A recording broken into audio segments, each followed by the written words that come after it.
أعوذ بالله من الشيطان الرجيم.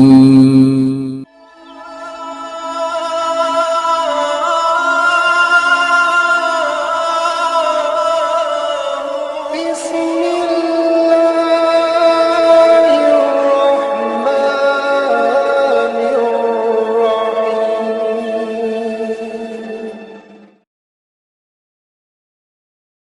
الحمد لله رب العالمين والصلاة والسلام على سيد المرسلين اما بعد فاعوذ باللہ من الشیطان الرجیم بسم اللہ الرحمن الرحیم. پڑھیے الصلاۃ والسلام علیک یا رسول اللہ وعلی آلک واصحابک یا حبیب اللہ. الصلاۃ والسلام علیک یا نبی اللہ وعلی آلک واصحابک یا نور اللہ. ہمیں یہ پتہ چل جائے کہ کیسے گزارنا ہے رمضان، جو مسٹیکس رمضان میں ہو جاتی ہیں اس سے ہم بچ جائیں. سب سے پہلے اس مہینے کی سگنیفیکنس، اس کی اہمیت کا اندازہ کیجئے کہ اللہ تبارک و تعالیٰ نے اس مہینے کے بارے میں قرآن میں کیسا تذکرہ کیا ہے. ایک ہی مہینہ ہے، یاد رکھیے، 12 مہینوں میں ایک ہی مہینہ ہے جس کا ذکر قرآن میں ہے. اور سبحان اللہ، رب فرماتا ہے شہر رمضان الذی انزل فیہ القرآن ھدی للناس ببینات من الھدی والفرقان فمن شہد منکم الشہر فلیصم ومن كان مريضا او على سفر فعدة من ايام اخر يريد الله بكم اليسر ولا يريد بكم العسر وَلِتُكْمِلُوا الْعِدَّةَ وَلِتُكَبِّرُوا اللَّهَ عَلَى مَا هَدَاكُمْ وَلَعَلَّكُمْ تَشْكُرُونَ. اب ذرا ترجمہ سنیے. رمضان کا مہینہ جس میں قرآن اترا، لوگوں کے لیے ہدایت اور رہنمائی اور فیصلے کی روشن باتیں، تو تم میں جو کوئی یہ مہینہ پائے. اب آرڈر، پہلے مہینے کی اہمیت، کیسا مہینہ؟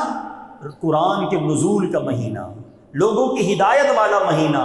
پھر آگے فرمایا اب تم میں سے کوئی یہ جو مہینہ پائے ضرور اس کے روزے رکھے، اور جو بیمار ہو یا سفر میں ہو اب فلیکسیبلٹی. پہلے آرڈر روزے رکھنے ہیں، اب فلیکسیبلٹی.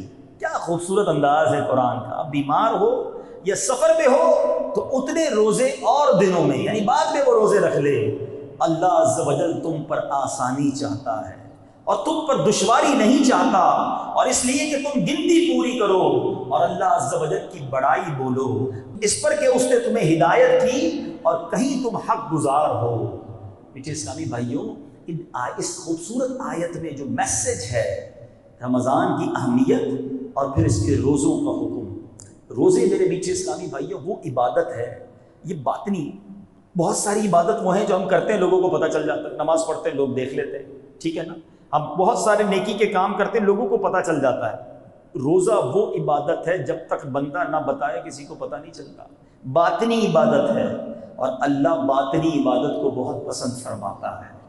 یقیناً اسلام میں فلیکسیبلٹی ہے. یہ عجیب بات ہے، آج کل جو دو دین سے دور ہے وہ عجیب عجیب باتیں کرتے ہیں کہ جناب اسلام میں بڑی سختی ہے. اگر میرے ساتھ کوئی بیٹھے تو میں اسے پروف کر دوں کہ the most flexible religion on earth، ساری کائنات میں سب سے زیادہ فلیکسیبلٹی والا اگر کوئی مذہب ہے جس میں آسانیاں ہیں، الحمدللہ وہ ہمارا مذہب اسلام ہے. مسافر ہیں تو روزے بعد میں رکھ لیں، بیمار ہیں تو بعد میں رکھ لیں، آپ اگر وضو نہیں کر سکتے تو تیمم کر لیں، کھڑے ہو کے نماز نہیں پڑھ سکتے تو بیٹھ کے پڑھ لیں۔ کدھر سختی ہے؟ بیٹھ کے نہیں پڑھ سکتے لیٹ کے پڑھ لیں، لیٹ کے بھی نہیں پڑھ سکتے اشاروں سے پڑھ لیں۔ عورتوں کے پاکی کے دن نہیں ہے تو نمازیں معاف کر دی گئی، روزے اس کو بعد میں رکھنے کا حکم دے دیا گیا۔ ہر موقع پر اگر آپ مشکل میں ہیں، اسلام نے آپ کے لیے فلیکسیبلٹی دی ہے۔ پیسے ہیں، سال گزرا ہے تو زکوٰۃ ہے، پیسے ہیں، استطاعت ہے تو حج فرض ہے، مال نہیں ہے کوئی حج فرض نہیں ہے، مال نہیں ہے کوئی زکوٰۃ فرض نہیں ہے۔ اسلام کا کون سا حکم ہے جو ہمیں جبری طور پہ کرنے کا حکم دیتا ہے؟ ہمارا مذہب وضو کے لیے جناب زخم لگ گیا، پٹی باندھی ہے، کوئی ضروری نہیں ہے پٹی اتارنے کی، اس کے اوپر تیمم کر لیں۔ سب چیزوں کا علاج اور حل موجود ہے۔ پرابلم کیا ہے؟ لوگ جو دور ہیں دین سے وہ سمجھتے ہیں بڑا مشکل ہے، جو دین کے اندر آتا ہے اس کو پتا چلتا ہے کہ اس سے اچھا تو مذہب ہی کوئی نہیں ہے۔ لوگ کہتے ہیں جناب اسلام انجوائمنٹ کا منع کرتا ہے، اسلام فیملی ٹائم کو منع کرتا ہے، حالانکہ بخاری کی حدیث ہے، جا بجا میرے آقا ارشاد فرماتے ہیں تم میں بہترین وہ ہے جو اپنے گھر والوں کے ساتھ بہترین ہے۔ میرے آقا خود گھر کا سودا سلف لے کے جاتے ہیں، نبی پاک بچوں کے ساتھ کھیلتے بھی تھے، بچوں کو پیار بھی کرتے تھے، اپنی ازواج کے ساتھ بھی محبت کا برتاؤ کرتے۔ پہلے دل سے اسلام اگر کوئی قبول کر لے اور اس کی تعلیمات کو پڑھتا چلا جائے تو میں تو یہ سمجھتا ہوں کہ بندہ اگر صحیح طریقے سے پریکٹسنگ مسلم بن جائے، اس کی فیملی لائف بھی زبردست ہو جاتی ہے، اس کی بزنس لائف بھی زبردست ہو جاتی ہے، اس کی سوشل لائف بھی بڑی اعلیٰ ہو جاتی ہے۔ تو بہرحال یہ بات ضرور ہے کہ بیمار کو روزوں کی چھوڑنے کی اجازت ہے، لیکن اب ایک بڑا عجیب سا فینومینا، ایک عجیب سی پرابلم یہ شروع ہو گئی ہے۔ سر میں درد ہے اس لیے روزہ نہیں رکھا، زکام بڑا ہو رہا تھا اس لیے روزہ نہیں رکھا ہے، یار آج بڑی گرمی تھی آفس میں بڑا کام تھا اس لیے روزہ نہیں رکھا۔ نہیں میرے میٹھے اسلامی بھائی، یہ مذاق ہے۔ اللہ کی طرف سے جو فرض کیا گیا ہمارے، پہلے سمجھو روزہ کیا ہے۔ 5 پلر ہیں اسلام کے، بچپن سے پڑھتے آ رہے ہیں نا، نماز، روزہ، حج، زکوٰۃ اور کلمہ، ایمان لانا۔ تو روزہ تو پلر آف اسلام میں ہے، بیسکس آف اسلام میں ہے، اور آج روزے قضا ہو رہے ہیں۔ کبھی بھی یہ نہ کہیے گا کہ جناب تھوڑی سی طبیعت خراب تھی اس لیے روزہ چھوڑ دیا۔ ڈاکٹر بھی آج کل اگر کوئی ڈاکٹر بیٹھا تو اس سے بھی میری گزارش ہے، ہر مریض کو کہہ دیتا ہے تم روزے نہیں رکھنا، شوگر کے مریض روزے مت رکھنا، بلڈ پریشر پرابلم روزے نہیں رکھنا۔ اللہ کے بندو کیوں دوسروں کے روزے اپنے اوپر لے رہے ہو؟ آپ بھی سمجھیے، ڈاکٹر کے کہنے سے روزہ معاف نہیں ہوگا۔ واقعی اگر ایسی بیماری ہے کہ جس پہ روزہ رکھنے سے آپ کی بیماری شدت اختیار کر جائے، جان جانے کا خوف ہو جائے یا مرض بہت بڑھ جائے، اس کا آسان طریقہ کیا ہے کہ اگر آپ بیمار ہیں آپ اپنی اس بیماری کا پرابلم کسی عالم دین سے شیئر کیجیے۔ ڈاکٹر ہے، عالم دین نہیں ہے، شریعت کا حکم ڈاکٹر کیسے بیان کرے گا؟ ڈاکٹر کی جو سجیشن ہے وہ عالم دین سے ڈسکس کیجیے کہ جناب مجھے یہ پرابلم ہے اور ڈاکٹر کہتا ہے کہ روزہ نہ رکھیں۔ اب آپ کو صحیح عالم دین یا مفتی صاحب کہتے ہیں کہ ٹھیک ہے آپ روزہ نہ رکھیں، پھر روزہ چھوڑیں، ورنہ ایسا نہ ہو کہ آپ شدید گناہ گار ہو جائیں۔ روزے سے مت کہو مجھے کام ہے، اپنے کام سے کہو کہ مجھے روزہ رکھنا ہے۔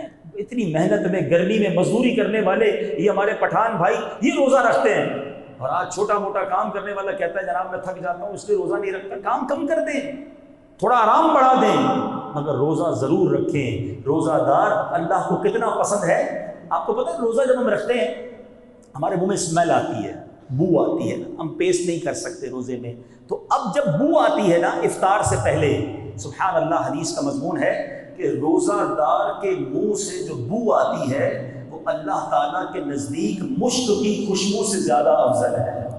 اللہ کو اتنی پسند ہے یہ۔ روزہ دار کا سونا بھی عبادت ہے، روزہ دار کی ہر سانس پر اسے نیکی ملتی ہے، لیکن شرط یہ ہے کہ روزہ ہو۔ اب ایک اور عجیب پرابلم ہے، رکھ لیا روزہ، آپ نے کہا نا چلو مولانا صاحب روزہ رکھ لیا ہے، اب روزے کے بعد کیا کر رہے ہیں؟ باقی تو سارا دن تو موبائل پہ کھیلنا ہے نا، ٹائم بھی تو پاس کرنا ہے۔ روزہ رکھا ہے تو اب ٹائم پاس کرنا ہے، اب ٹائم پاس پہ کیا کرنا ہے؟ ہمارے پاس سب کے پاس موبائل آ گیا، انٹرنیٹ آ گئے، پتہ نہیں کون کون سے گیم آ گئے ہیں، روزے میں گیم کھیل رہے ہیں، روزے میں فیس بک کے اوپر پتہ نہیں کیا کیا دیکھ رہے ہیں، معاذ اللہ فلمیں ڈرامے تک سنا لوگ دیکھتے ہیں کہ ٹائم پاس کرنا ہے۔ رات کو سارے دوست مل کر تاش کھیل رہے ہیں، کیوں؟ وہ رات گزارنی ہے نا، رمضان کی سحری تک جاگنا ہے۔ استغفر اللہ، رمضان اس لیے نہیں آیا میرے میٹھے اسلامی بھائیوں، شاید لوگوں کو پتہ نہیں ہے۔ اب میں آپ کو ایک ایگزامپل کے ذریعے سمجھاتا ہوں۔ ہم میں سے بہت سارے، ہم سارے ہی گناہ گار لوگ ہیں، بہت ساری غلطیاں کرتے ہیں، کسی کی زبان پر ہو سکتا ہے گالی گلوچ ہو جو کہ غلط ہے، لیکن وہ مسجد میں آ کر گالی دیتا ہے۔ بتائیے مسجد میں کوئی گالی دے تو آپ کیا کریں گے؟ شرم نہیں آتی؟ مسجد میں گالی دے رہے ہو.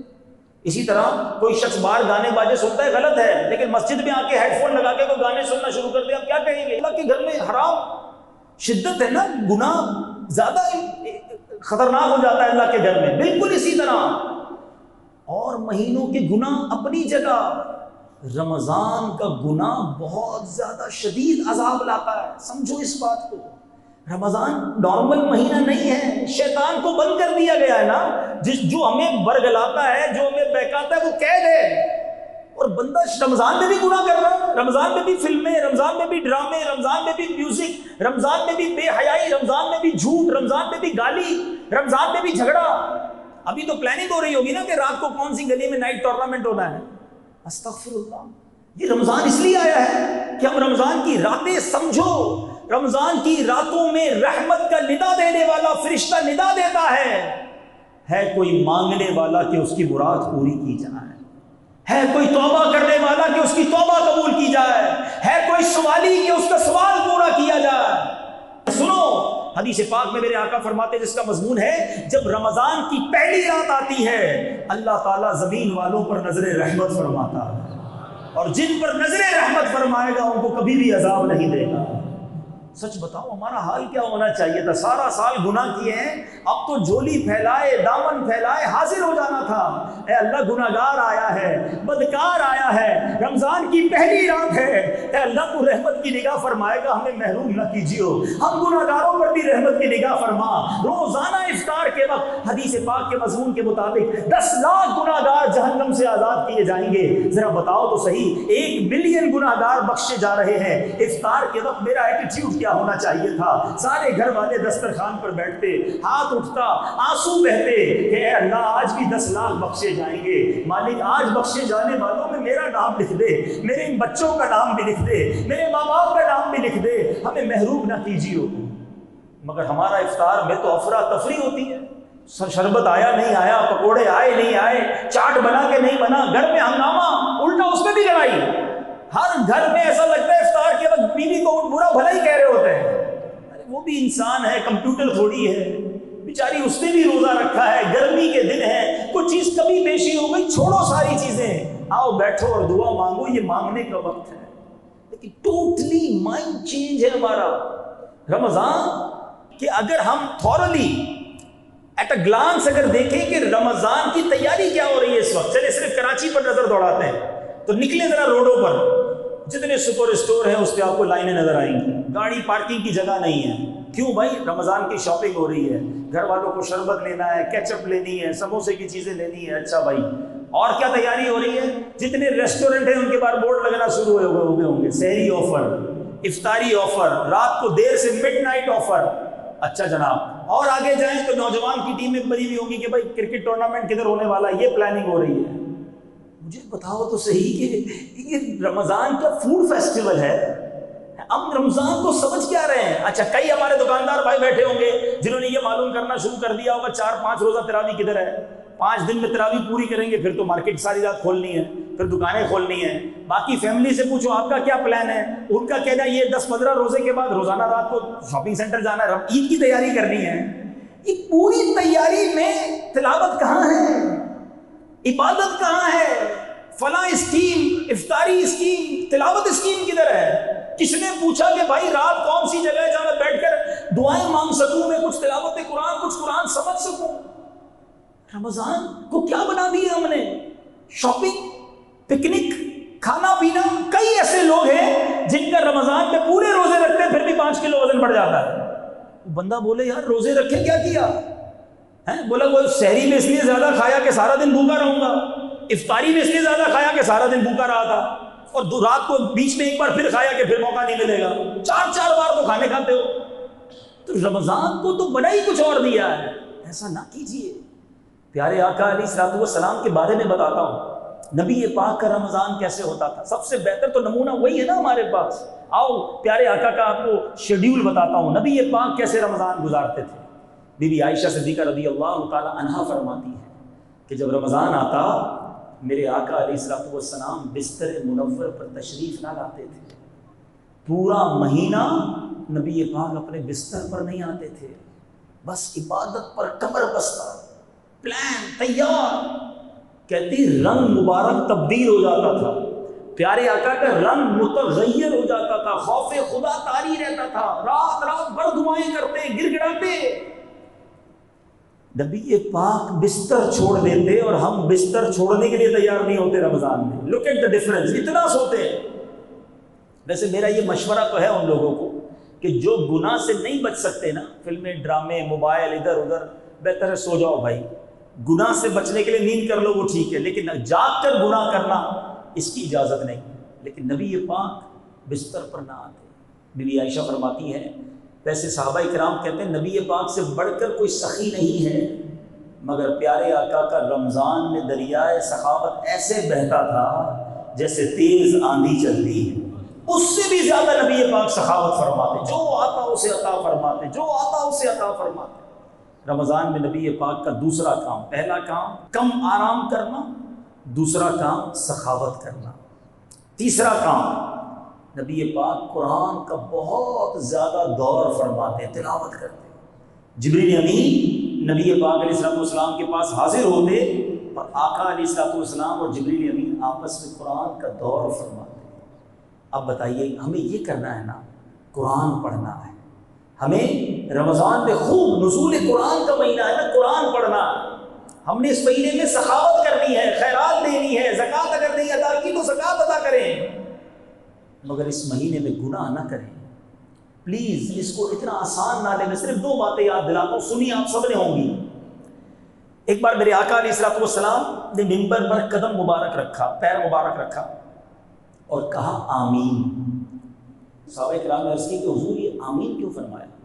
ایک تو صحابہ کرام کا یہ بڑا کمال تھا, جو بھی ان یوزول چیز دیکھتے تھے, نبی پاک کی کوئی بھی غیر معمولی کام دیکھتے کوسچن کر لیتے, سوال کر لیتے, جواب بھی مل جاتا, ہمارا بھی بھلا ہو جاتا. ہم تو اس دور میں نہیں تھے, ہمیں آج پتہ چل گیا. پیارے آقا نے فرمایا آمین. صحابہ نے کہا حضور کیوں آمین فرمایا؟ کہ جبریل امین آئے تھے, آ کر دعا کی کہ یا اللہ جو رمضان کو پائے اپنی مغفرت نہ کروا سکے وہ ہلاک و برباد ہو جائے, وہ بدبخت ہو جائے. پیارے آقا فرماتے میں نے اس دعا پر آمین کہی ہے. سوچو دعا کرنے والا کون ہے؟ فرشتوں کا سردار روح الامین جبریل امین. اور دعا پر آمین کہنے والا کون ہے؟ نبیوں کا سردار. دیر از نو ڈاؤٹ, قبولیت میں اب کوئی شک نہیں ہے, قبول ہی قبول ہے. اب سوچئے جس نے رمضان پایا اور مغفرت نہ کروا سکا وہ برباد ہو جائے گا. تو کیا تاش کھیلنے والے کی مغفرت ہو جائے گی؟ کیا فلمیں ڈرامے دیکھنے والا اللہ کو راضی کر لے گا رمضان میں؟ جھوٹ بولنے والا, لڑائی کرنے والا, جھوٹی قسمیں کھا کے اپنا مال بیچنے والا, ملاوٹ کر کے اپنے سودے بیچنے والا رمضان میں کیسے بخشا جائے گا؟ اس مہینے میں بچانا پڑے گا اپنے آپ کو, چینج کرنا پڑے گا اپنی عادتوں کو, تب جا کے کوئی بخشش کی صورت بنے گی نا. پھر اللہ کی بارگاہ میں التجا کریں گے تو کرم ہوگا. گناہ بھی جاری اور کہیں میں بخشا جاؤں گا, سوچیے. اچھا کچھ لوگ سمجھتے ہیں کہ رمضان میں آٹومیٹکلی ٹھیک ہو جاؤں گا. دیکھیے یاد رکھیں رمضان میں یقیناً شیطان بند ہوتا ہے, مگر جو عادتیں ہم نے بگاڑی ہوئی ہیں نا اپنی, وہ ساتھ ہی ہوتی ہیں. جس کی لڑائی کی عادت ہے, جس کی گالیوں کی عادت ہے, جس کی جھگڑے کی عادت ہے, وہ رمضان میں بھی کر رہا ہوتا ہے. بلکہ رمضان کے تیسرے 3-4 روزے تو ڈر ہی لگا رہتا ہے کہ روڈ پہ جھگڑے ہی ہو رہے ہوتے ہیں, کیونکہ نئے نئے روزے رکھے ہوتے ہیں. کئیوں کی سگریٹ چھوٹ گئی ہوتی ہے, کئیوں کے پان چھوٹ گئے ہوتے ہیں, ہر آدمی ایک دوسرے سے لڑنے کے لیے تیار ہوتا ہے افطار سے پہلے. تو رمضان اس لیے تھوڑی آیا کہ آپ اپنا غصہ کسی اور کے اوپر اتاریں, آپ گالی دیں, آپ لڑائی کریں. نہیں, معافی, درگزر. صرف کھانے پینے کا روزہ نہیں ہے, سمجھیے آنکھوں کا بھی روزہ ہے, کان کا بھی روزہ ہے, زبان کا بھی روزہ ہے. پیارے آقا علیہ السلام کا یہ فرمان یاد رکھو. نبی پاک فرماتے ہیں, جو حدیث پاک کا مضمون ہے, جو بھوکا پیاسا رہے, رمضان میں روزہ رکھے اور گناہوں سے باز نہ آئے, تو اللہ کو ایسے شخص کے بھوکا پیاسا رہنے کی کوئی حاجت نہیں ہے. خالی بھوکا ہی پیاسا رہے, باقی سارے ہی کام ہو رہے ہیں, تو یہ کون سا روزہ ہے؟ سمجھیے اس بات کو. اور ایک اور بڑی اہم بات, ایک بار مولا علی کرم اللہ تعالی وجہ الکریم ایک قبرستان کے پاس سے گزرے. آپ نے قبر کو دیکھا اور اللہ کی بارگاہ میں فریاد کی, مولا مجھے اس قبر کے حالات دکھا دے. قبر کے حالات دکھا دیے گئے, آپ پر ظاہر کر دیے گئے. دیکھا کہ اس قبر میں مردے کو آگ کے اندر لوٹ پوٹ کیا جا رہا ہے. وہ مردہ چیخ چیخ کر مولا علی سے کہتا ہے یا علی میری مدد کیجئے، انا غریق فی النار وحریق فی النار، مدد کیجئے۔ مولا علی نے اللہ کی بارگاہ میں ہاتھ اٹھائے، یا اللہ اس کی بخشش کر دے۔ ارشاد ہوتا ہے اے علی آپ اس کی سفارش نہ کریں، یہ بندہ وہ ہے جو رمضان میں دن میں تو روزے رکھتا تھا، رات گناہوں سے باز نہیں آتا تھا۔ اب رمضان میں گناہ کرنے والا سوچے، ڈر جائے۔ ہم جیسے آدمی کو تو زیادہ ڈرنا چاہیے، جو روز گناہ کرتا ہے اس کو ڈرنا چاہیے رمضان میں بھی میرے سے تو گناہ ہو جائیں گے۔ شاید اب بہت سو کو بات سمجھ آئے گی کہ یہ دعوت اسلامی والے پورے مہینے کا اعتکاف کیوں کراتے ہیں۔ یہ بہت کمال کی سوچ ہے کہ بلا شیخ طریقت امیر اہل سنت کی، گناہ سے بچنا بڑا مشکل ہے۔ اگر گناہ سے بچ کے رمضان گزارنا ہے تو بہترین طریقہ یہ ہے کہ پورا مہینہ ہی اعتکاف میں بندے ہوئے بیٹھ جائے، اللہ کے گھر میں بیٹھ جائے، امید ہے گناہ سے بچ جائے گا اور خوب عبادتیں کر لے گا۔ ایک درد ہے، کوشش ہے میری بھی کہ میں بھی اور آپ بھی، ہم سب مل کر کسی طرح یہ رمضان ایسا گزاریں کہ اس میں ایک بھی گناہ نہیں کریں گے انشاءاللہ۔ نیت کر لو انشاءاللہ اس ماہ رمضان میں ایک بھی گناہ نہیں کریں گے انشاءاللہ۔ اب تلاوت قرآن جیسے ہم نے سنا کہ پیارے آقا اس مہینے میں خوب تلاوت قرآن کرتے ہیں۔ اب میں ہاتھ نہیں اٹھواؤں گا ورنہ بہت بڑی تعداد ہم پہ وہ ہے جن کو قرآن پڑھنا ہی نہیں آتا، صحیح تلفظ کے ساتھ قرآن سیکھے ہی نہیں ہیں۔ یہ درست نہیں ہے میٹھے اسلامی بھائی، یہ کیسی زندگی ہے مسلمان کی جس کو قرآن پڑھنا نہیں آتا؟ تو خدا را قرآن سیکھنے والے بن جاؤ، کوئی بات نہیں، جتنی بھی عمر ہو گئی ہے، سفید داڑھی ہو گئی، کوئی بات نہیں، ہمت کریں، بغیر قرآن سیکھے دنیا سے نہیں جانا۔ آخری بات، نبی پاک کا ایک انداز ماہ رمضان میں خوب سخاوت فرماتے ہیں، تو آپ سے بھی گزارش ہے خوب سخاوت کیجئے گا، کنجوسی نہ کیجئے، زکوٰۃ بھی پوری دیں۔ ایک بڑے دکھی دل سے آج میں یہ بات کر رہا ہوں کیونکہ ہمارا بہت سامنا رہتا ہے، ملاقاتیں رہتی ہیں لوگوں سے، یہ پہلے نہیں دیکھنے کو ملتا تھا مگر اب ایسا فیل ہوتا ہے کہ بڑی تعداد اپنی زکوٰۃ پوری ادا نہیں کرتی۔ یاد رکھیے میٹھے اسلامی بھائی، یہ مال کا میل ہے، زکوٰۃ نہ دے کر آپ اپنے پورے مال کو میلا کر رہے ہیں۔ یہ مال عذاب ہو جائے گا، یہ مال بیماریاں لائے گا، یہ مال کیسے چلا جائے گا آپ کو پتہ بھی نہیں چلے گا۔ آپ اگر چاہتے ہیں آپ کا مال سیکیور رہے، آپ کا مال بڑھتا رہے، آپ کے مال کی حفاظت ہو، حدیث پاک میں میرے آقا فرماتے ہیں زکوٰۃ دے کر، حدیث کا مضمون ہے زکوٰۃ دے کر اپنے مال کو مضبوط قلعوں میں قید کر لو، یعنی اپنے مال کو سیکیور کر لو، تو پوری حساب لگا کر پورے 2.5% آپ کو زکوٰۃ دینی ہے، کچھ زیادہ دے دیں، کم نہیں ہونی چاہیے، فصل اگے گی نا۔ زکوٰۃ کا معاملہ ایسا ہی ہے، تھوڑے دنوں کے لیے جا رہی ہے، جس کے جتنے بڑھ رہے جانے دو، یہ جا نہیں رہے، یہ لانے کے لیے جا رہے ہیں، یہ ملٹی پلائی ہو کر آنے ہیں۔ اور یہ بات میں نہیں کہہ رہا، میرے آقا علیہ الصلوۃ والسلام کا ہر حکم حق ہے، مگر اس حدیث میں نبی پاک نے علماء بیٹھے ہیں، پوچھو ان سے، آقا نے قسم اٹھائی، میں قسم کھا کر کہتا ہوں صدقہ دینے سے مال کم نہیں ہوتا، اور یہ حق ہے، آپ بانٹو اللہ اور دے گا، دل بڑا کر لو، ٹھیک ہے۔ اب بات کرتے دینا کس کو ہے۔ آپ کی زکوٰۃ، آپ کے صدقات، آپ کی خیرات کا سب سے پہلا حق وہ آپ کے اپنے غریب رشتہ داروں کا ہے۔ تلاش کیجیے، چیک کیجیے، شرمندہ ہو کر وہ کہتا نہیں ہے آپ کو، آپ کا رشتہ دار بعض اوقات اپنا کزن ہی بیچارہ قسم پرسی کی حالت میں ہوتا ہے۔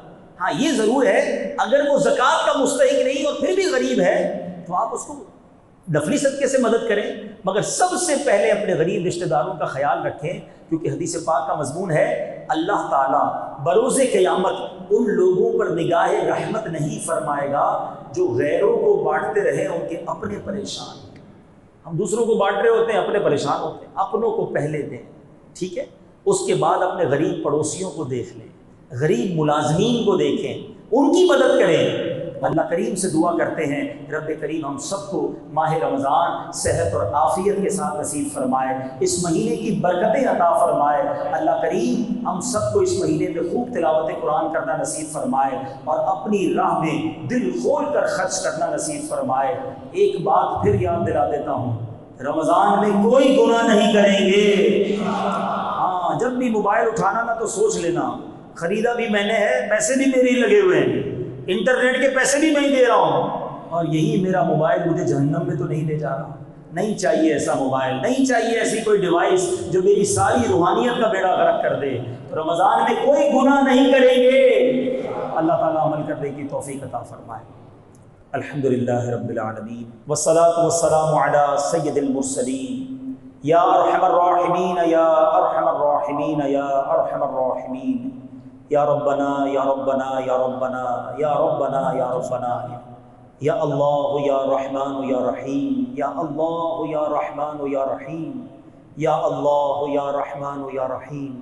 اللہم ربنا آتنا فی الدنیا حسنۃ وفی الآخرۃ حسنۃ وقنا عذاب النار وقنا عذاب القبر وقنا عذاب الحشر وقنا حساب المیزان۔ اللہم اجرنا من النار، اللہم اجرنا من النار، اللہم اجرنا من الشیطان۔ یا مقلب القلوب ثبت قلبی علی دینک، یا مصرف القلوب صرف قلبی علی طاعتک۔ اللہم بلغنا رمضان بصحۃ وعافیہ علیہ وسلموا تسلیما۔ صلی اللہ علی النبی الامی وآلہ صلی اللہ علیہ وسلم۔